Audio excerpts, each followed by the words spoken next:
नमस्कार। आज हम बात करने वाले हैं भारतीय रुपए की, जो अमेरिकी डॉलर के मुकाबले अपने सबसे निचले स्तर पर पहुंच गया है।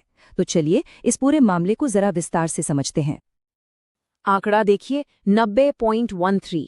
हाल ही में भारतीय रुपया एक ऐतिहासिक निचले स्तर पर आ गया था, जब एक अमेरिकी डॉलर की कीमत 90.13 रुपए तक पहुंच गई। ये अब तक का सबसे निचला स्तर है। और हाँ, ये कोई छोटा मोटा उतार चढ़ाव नहीं है। असल में इस साल हमारा रुपया एशिया की सबसे खराब परफॉर्म करने वाली करेंसी में से एक बन गया है। तो जाहिर है मामला थोड़ा गंभीर तो है। तो सवाल ये उठता है कि जब किसी देश की करेंसी इस तरह रिकॉर्ड तोड़कर नीचे गिरती है तो होता क्या है? इसका हमारी इकोनॉमी पर, हमारे जेब पर क्या असर पड़ता है? चलिए इन्हीं सवालों के जवाब ढूंढते हैं। तो सबसे पहला और सबसे बड़ा सवाल, आखिर रुपया गिर क्यों रहा है? देखिए, इसके पीछे कोई एक वजह नहीं है। कई सारे ग्लोबल और डोमेस्टिक फैक्टर्स हैं जो मिलकर ये प्रेशर बना रहे हैं। मोटे तौर पर देखें तो 4 बड़ी वजह हैं। पहला, विदेशी निवेशक जो हैं वो भारतीय बाजारों से अपना पैसा निकाल रहे हैं। दूसरा, अमेरिका के साथ ट्रेड डील को लेकर जो अनिश्चितता है वो भी एक फैक्टर है। तीसरा, निवेशकों को दुनिया में कहीं और बेहतर रिटर्न मिल रहा है। और चौथा, अमेरिकी डॉलर खुद भी दुनिया भर में लगातार मजबूत हो रहा है। अंदाजा है कितना पैसा निकला? अकेले इसी साल फॉरेन इन्वेस्टर्स, जिन्हें हम एफपीआईज भी कहते हैं, उन्होंने भारतीय बाजारों से करीब 17 बिलियन डॉलर निकाल लिए हैं। और ये सिर्फ भारत की बात नहीं है, दुनिया भर की जो उभरती हुई इकोनॉमीज हैं वहां से निवेशक पैसा निकाल रहे हैं और इसका सीधा दबाव हमारे रुपए पर पड़ रहा है।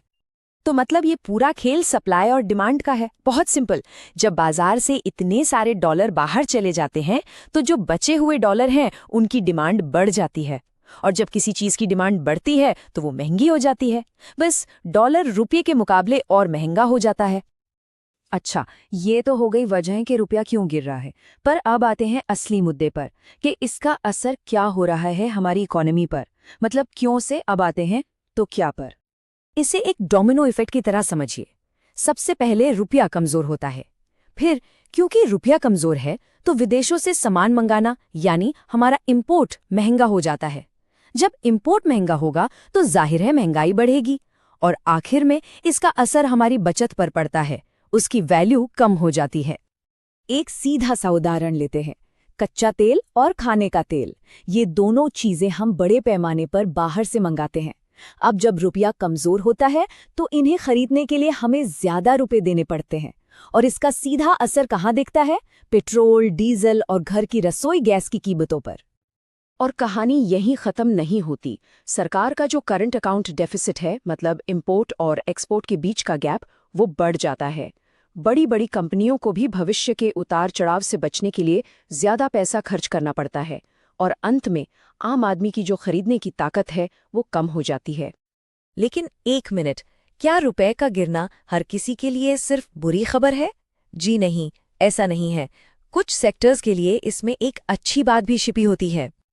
कहते ना, ये एक दोधारी तलवार है। मतलब एक तरफ ये नुकसान करता है तो दूसरी तरफ कुछ लोगों को इसका सीधा सीधा फायदा भी होता है। तो देखिए, एक तरफ जो लोग बाहर से सामान मंगाते हैं, यानी इंपोर्टर्स, और हम आप जैसे आम लोग, उनके लिए तो चीजें महंगी हो जाती हैं। लेकिन जो लोग भारत से सामान बाहर बेचते हैं, यानी एक्सपोर्टर्स, उनके लिए ये फायदे का सौदा है। क्यों? क्योंकि उन्हें अपने सामान के बदले हर डॉलर पर अब ज्यादा रुपए मिलते हैं।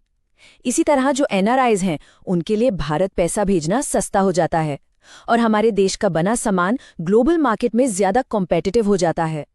तो फिर सवाल ये है कि ऐसी सिचुएशन में किया क्या जाता है। यहीं पर एंट्री होती है हमारे सेंट्रल बैंक की, यानी reserve bank of India, RBI की। आरबीआई सिर्फ हाथ पर हाथ धरे नहीं बैठा रहता। उसके पास कई टूल्स होते हैं जिनका इस्तेमाल करके वो रुपये को संभालने के लिए मार्केट में दखल दे सकता है। पहला तरीका है डायरेक्ट एक्शन। इसमें आरबीआई क्या करता है? वो अपने फॉरेन एक्सचेंज रिजर्व से डॉलर बेचना शुरू कर देता है। इससे मार्केट में डॉलर की सप्लाई बढ़ जाती है और रुपए पर से प्रेशर थोड़ा कम हो जाता है। दूसरा तरीका थोड़ा इनडायरेक्ट है। इसमें आरबीआई अपनी की इंटरेस्ट रेट्स जैसे रेपो रेट को बढ़ा देता है। अब इससे होता ये है कि भारत में इन्वेस्ट करना ज्यादा फायदेमंद लगने लगता है और फिर विदेशी निवेशक वापस भारत में डॉलर लाने के लिए मोटिवेट होते हैं। तो इन सारे कदमों का जो अल्टीमेट गोल है वो है रुपए में स्टेबिलिटी लाना। क्योंकि देखिए, अगर रुपया लंबे समय तक लगातार गिरता रहे तो ये किसी भी इकोनॉमी के लिए बहुत ज़्यादा नुकसानदायक होता है। तो आखिर में एक बड़ा सवाल छोड़ जाते हैं, आज की इस इंटरकनेक्टेड दुनिया में क्या किसी एक देश की करेंसी को स्थिर रखना सिर्फ उसी देश का काम है, या फिर ये एक ग्लोबल जिम्मेदारी बन जाती है? ये सोचने वाली बात है।